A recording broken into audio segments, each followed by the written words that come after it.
we're going to introduce the one and only Su-Mei Thompson, TWF CEO. Thank you. Hello, everyone, and thank you so much for coming to celebrate International Women's Day with us.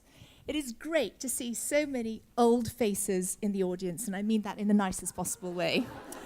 And in the absence of a DC-style women's march in Hong Kong, it is great to see so many women here today, here to support other women and women's causes. So please give yourselves a round of applause.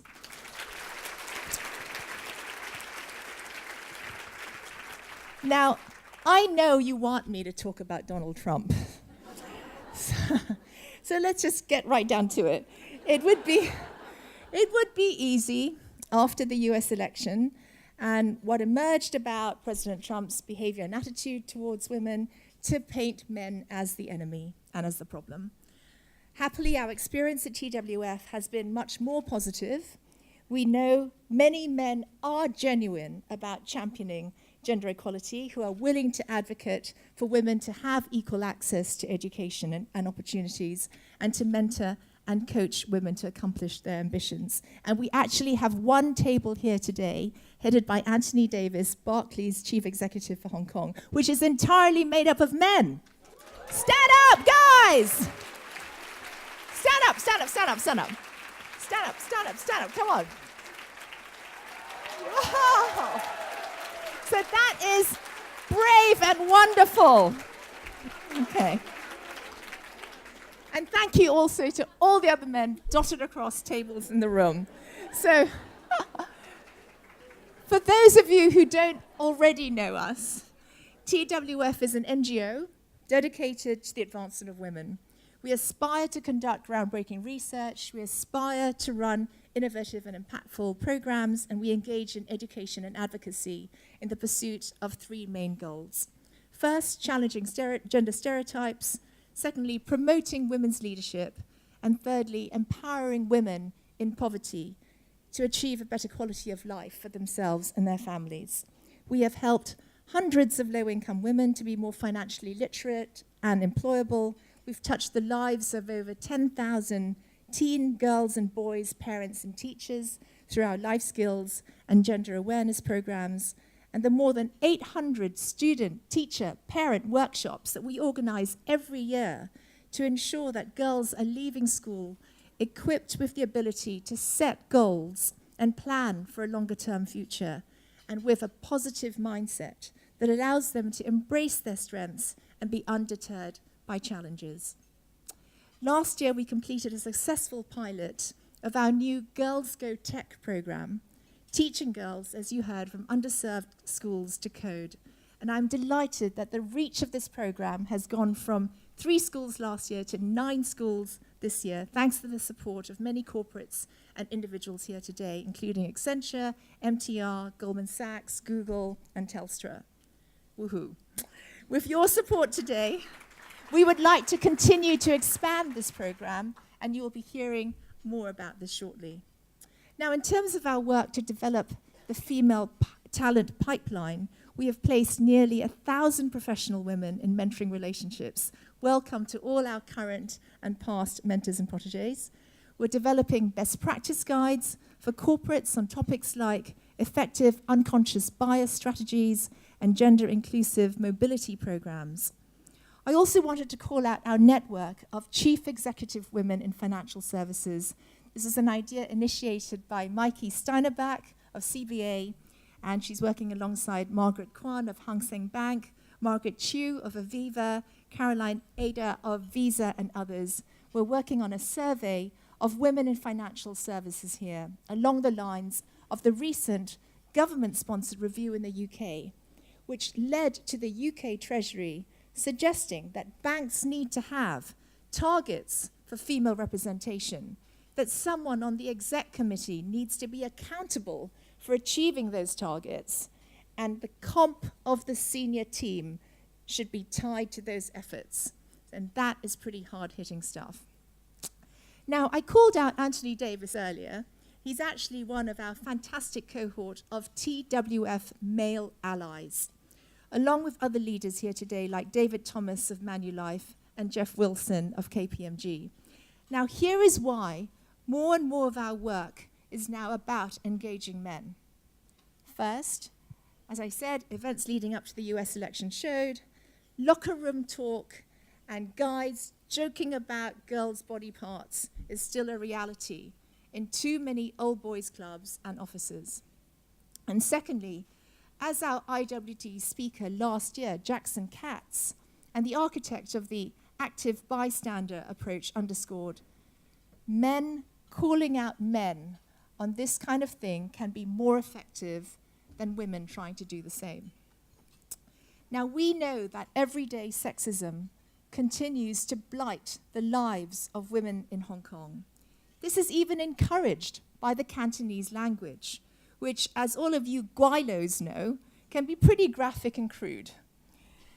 How many of you knew that the Cantonese term si yip sin is used interchangeably to refer to a woman's career line as well as her cleavage?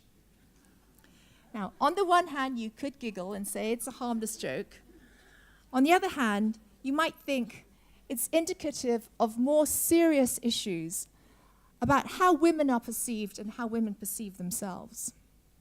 Well, we decided to find out what people really think about this term.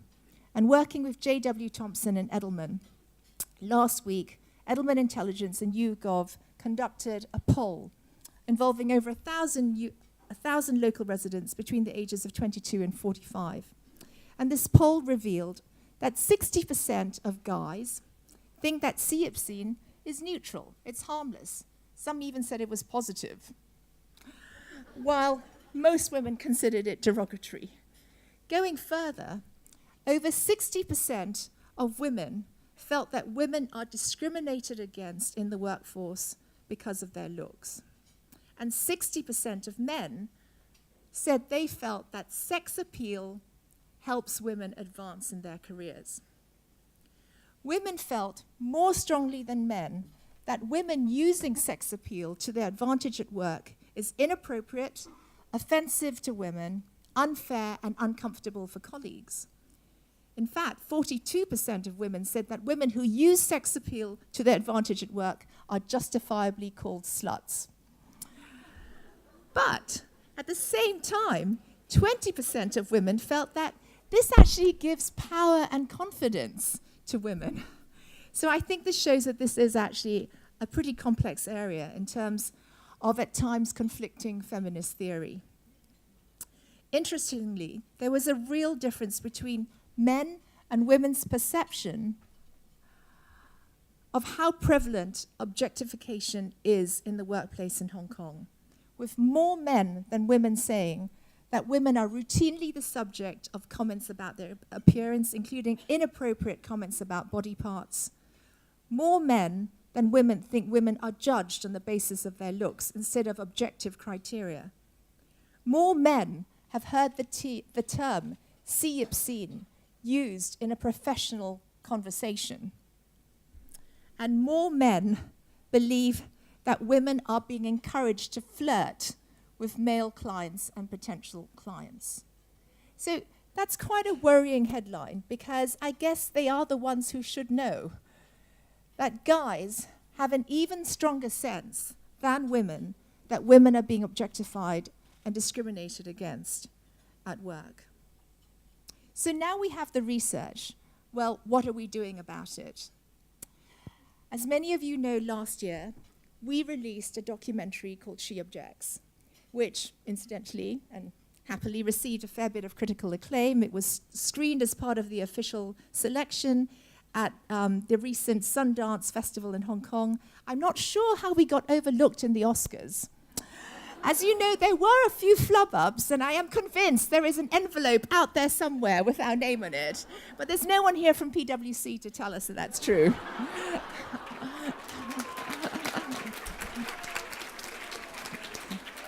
We do have 3 tables from EY. Anyway, but in conjunction with She Objects, we launched a campaign last year inviting everyone to advocate for the positive portrayal of women in the media. And now I have some top secret news, which is still under wraps, but since you guys are our biggest and best supporters, I'm going to let you in on the fact that TWF is poised to launch a new campaign. Hashtag #MyRealCareerLine. Next Wednesday, which is officially International Women's Day, we're going to be unveiling videos and photos of successful women from all walks of life, sharing the factors behind their success. We have some of Hong Kong's most famous female icons from entertainment, business, and sports talking about their hard work, self-belief, tenacity, and why you don't need a boob job to get your dream job. The campaign will also be online, and with the support of Facebook, Google, and LinkedIn, we hope to spark the equivalent of the Ice Bucket Challenge on social media, and there will be an opportunity for all of you, for everyone, women and men, to show your support. So stay tuned, and we're counting on you to help hashtag #MyRealCareerLine go viral. Now, in the remaining airtime I have today, I wanted to quickly draw your attention to this resource, which you'll find inside your programs. And it contains the latest findings from our study on girls in STEM and underscores why we have decided that the proceeds from today's lunch should go to our Girls Go Tech program and further research in this area. From the research that we have done, we know that girls are closing themselves off to the best job opportunities of tomorrow by not choosing to pursue STEM subjects in secondary school in anything like the numbers of boys. Early subject choices are obviously important because they're pivotal to whether girls go on to STEM-related university disciplines. Now, the reasons why girls aren't choosing STEM are shaped by society, their school, whether mum and dad are encouraging or more often discouraging them to focus on STEM. We found that girls at girls-only schools are more confident in their abilities, more supported than at co-ed schools, and we found that teachers at girls-only schools are more committed to increasing their students' confidence and abilities in STEM. So this is very interesting and suggests we need to find a way of ensuring that that instinct and effort to nurture girls to achieve their full potential that is so strong in girls-only schools can spread and take hold across the whole education sector. We also know that many girls limit themselves because of their own gender biases, believing that STEM is more suitable for boys.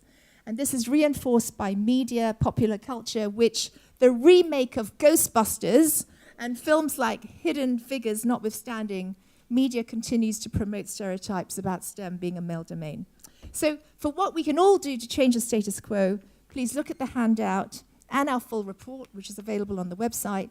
Includes recommendations for the government, businesses, educators, parents, and the media. But closer to home today, since this lunch is in aid of Girls Go Tech, we hope that you will buy lots of raffle tickets, bid like crazy in the auction, and give generously. So I have now talked for a really long time, and I'd like to close by thanking you for your belief in TWF, your encouragement, which means so much to us.